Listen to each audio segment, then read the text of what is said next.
Perkenalkan, nama saya Wisnu Haryadi dari Prodi Kimia dengan NPK 504-231-072. Pada kali ini saya akan menjelaskan tentang materi mass spektrofotometri.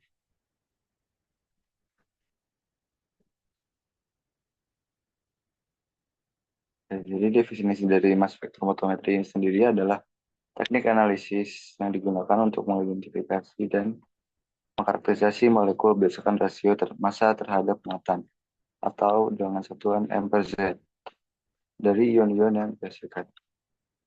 Lalu untuk prinsip dasar mass spektrofotometri ini itu menggunakan proses utama dalam MS yang pertama, yaitu ionisasi molekul mengubah molekul sampel menjadi ion yang bermuatan. Lalu yang kedua itu pemilihan massa atau memisahkan ion berdasarkan rasio massa atau muatan menggunakan mass analyzer. Yang ketiga, deteksi, mengukur, dan mengidentifikasi ion untuk mendapatkan informasi struktur dan konsentrasi sampel. Lalu digunakan untuk menganalisis protein, biomolekul, dan senyawa lainnya. Lalu ionisasi teknis atau ionization teknis adalah model ionisasi dalam mass spektrofotometri yang memungkinkan pembentukan ion dari molekul besar dan kompleks tanpa menyebabkan fragmentasi berlebihan. Dua tipe utama dari ionisasi yaitu yang pertama itu tropospheric ionization atau ESI. Yang kedua itu matrix resistant laser desorption ionization atau MALDI. Lalu selanjutnya yaitu electrospray ionization atau ESI. Mengubah biomolekul menjadi ion dalam fase gas menggunakan tekanan tinggi, dan ESI ini cocok untuk senyawa polar dan larut dalam air.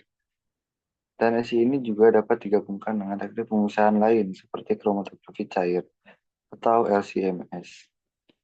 Keunggulan dari electrospray ionization atau ESI itu bisa digunakan untuk protein, peptida, dan metabolit kecil, serta dia mampu menghasilkan ion bermuatan ganda dan meningkatkan resolusi spektrum.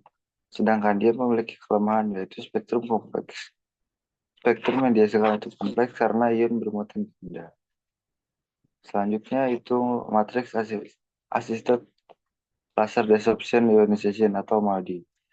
MALDI ini menggunakan laser untuk mengionisasi sampel yang tercampur dalam matriks organik, dan ia menghasilkan ion bermuatan tunggal lalu mengurangi kompleksitas spektrum. MALDI mempunyai keunggulan yaitu cepat dan mudah dalam analisis biomolekul besar seperti protein dan peptida, sedangkan kelemahannya yaitu kurang kompatibel terhadap metode pemisahan seperti LC atau liquid chromatography. Oke, selanjutnya mass analyzer in MS, yaitu pemisahan ion berdasarkan rasio muatan atau muatan per massa.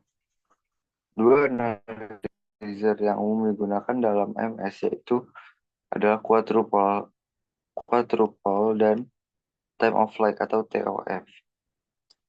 Nah, quadrupole mass analyzer yaitu menggunakan medan listrik osilasi sebagai untuk memfilter ion berdasarkan massa permuatan. Keunggulan dari quadrupole ini yaitu spesifik untuk ion dengan massa permuatan tertentu dan cocok untuk analisis kuantitatif. Dan kelemahan dari quadrupole ini yaitu resolusi lebih rendah dibandingkan dengan TOF. Lalu thermoflag atau TOF mass analyzer yaitu mengukur waktu tempuh ion dari sumber detektor untuk menentukan massa per muatan. Keunggulan dari TOF ini yaitu beresolusi tinggi dan bisa menganalisis ion dengan berbagai massa permuatan tanpa kehilangan sensitivitas. Lalu kelemahan dari TOF ini yaitu membutuhkan kalibrasi yang baik untuk akurasi yang optimal. Lalu selanjutnya ada tandem mass spectrophotometry atau MSMS. Itu melibatkan dua atau lebih analyzer untuk meningkatkan resolusi dan akurasi. Kombinasi antara quadruple dan TOF menjadi QTOF menghasilkan resolusi yang tinggi, sangat berguna dalam praktek analisis biomolecular kompleks. Oke, kesimpulan dari penjelasan materi kali ini yaitu spektrometri atau MX adalah teknik analisis yang sangat penting untuk mengkarakterisasi molekul berdasarkan rasio massa terhadap muatan atau M per Z. Teknik ionisasi seperti electrospray atau ESI dan matriks assisted laser absorption ionization atau MALDI memungkinkan analisis biomolekul besar tanpa fragmentasi yang berlebihan. Lalu, mass spektrofotometri terus berkembang dan menjadi alat esensial dalam bidang kimia, biokimia, farmasi, dan proteomik memungkinkan identifikasi dan kuantifikasi molekul dengan presisi tinggi. Lalu review materi ini berdasarkan jurnal Mass Spectrophotometry Review of the Basic Electrospray MALDI and Commonly Used Mass Analyzer. Sekian presentasi dari saya. Mohon maaf jika ada salah-salah kata. Terima kasih. Assalamualaikum warahmatullahi wabarakatuh.